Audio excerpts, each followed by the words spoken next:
T'as l'impression d'être une grosse merde. J'ai fait d'abord 3 tentatives de suicide. Et la 4e était très violente. Le fait de presque mourir, on prend énormément de recul par rapport aux choses. J'avais jamais compris que la vie, ça pouvait être beau. Un jour, je pleurais, je pouvais plus me lever. Après un mois d'arrêt de travail, je suis remontée sur scène dans un état pas possible, c'est-à-dire sur scène, je gérais, mais en dehors, j'avais l'impression que j'allais mourir. Là, je m'arrête et je sais pas que ça va durer 1 an et demi. J'ai eu beaucoup de temps où je me disais, mais non, je fais pas de dépression, c'est les gens faibles qui font des dépressions, c'est pas moi. Moi, j'avance, je vais de l'avant toujours. Et non, en fait, ça peut être une dépression et c'est pas honteux, c'est une maladie. Et moi qui ai toujours voulu être comédienne, je me dis, je suis plus capable d'être comédienne, je suis plus capable de me lever le matin. Je pensais que toute ma valeur venait de mon travail, donc je me dis j'ai aucune valeur. Si je travaille pas, j'ai plus qu'à crever parce que j'ai aucune valeur. Et là, il y a plus rien qui répond. Et t'as l'impression d'être une grosse merde. En fait, ce qu'on ressent, c'est la mort, c'est le vide. Il y a plus aucune forme d'espoir, il y a plus de notion d'avenir, il y a plus d'envie. Donc j'ai fait d'abord 3 tentatives de suicide qui étaient plus des appels au secours qu'autre chose. Et la 4e était très violente, j'ai eu beaucoup de chance de m'en sortir. Les gens te disent oui, c'est égoïste de faire une tentative de suicide, ou tu te rends compte de la souffrance que tu vas générer. On peut même pas penser aux autres autour parce qu'on va tellement mal. C'est pas de l'égoïsme en fait, c'est,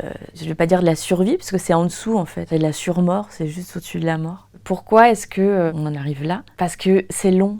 C'est très très long un traitement avant de commencer à être efficace. Il faut des mois et on est fatigué. Au bout d'un moment, on est vraiment fatigué. C'est assez compliqué parce qu'il y a différentes pathologies. Par exemple, moi j'ai été diagnostiquée bipolaire, mais pas tout de suite. D'abord, on a cru que c'était juste une phase dépressive, mais en fait, dans la bipolarité, quand on commence à aller mieux, on va très très bien, on va beaucoup trop bien. Et après on retombe, mais on retombe très très très profondément. C'est dangereux en fait quand on est tout en bas. Donc moi quand j'ai dû être hospitalisée, mon premier réflexe ça a été de me dire je suis pas tarée, je vais pas aller chez taré en fait, j'ai rien à faire là-bas. On a l'espèce de cliché des gens qui parlent tout seuls avec un entonnoir sur la tête. Pas du tout, c'est un endroit où on soigne les gens qui ont des problèmes psychiatriques. Ce qui était mon cas. Financièrement, c'est compliqué, il faut avoir les moyens de se soigner quand on a des problèmes psychiatriques, parce qu'il y a très peu de mutuelles en fait qui prennent en charge le psychiatrique. Je suis allée une fois dans le public après une tentative de suicide, je suis restée 1 semaine. Ça a été la pire semaine de toute ma vie, c'était affreux vraiment. Ça hurle, les chambres sont pourries, la bouffe est dégueulasse, les soignants sont dépassés, c'est l'enfer. J'ai pu me payer une clinique privée. J'ai fait 3 cliniques et c'est seulement sur la dernière clinique où je suis tombée sur le bon psychiatre, le bon psychologue. Ce que ça m'a appris sur moi, c'est que donc, je suis un être humain, j'ai des limites et j'ai des besoins, j'ai des envies. Et je savais pas ça.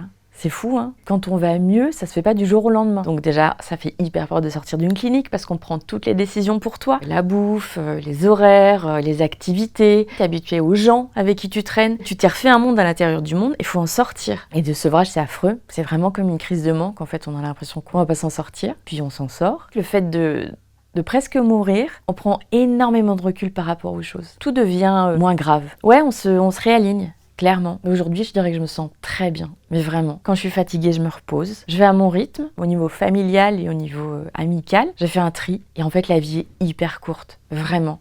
C'est cliché de dire ça, mais c'est vrai.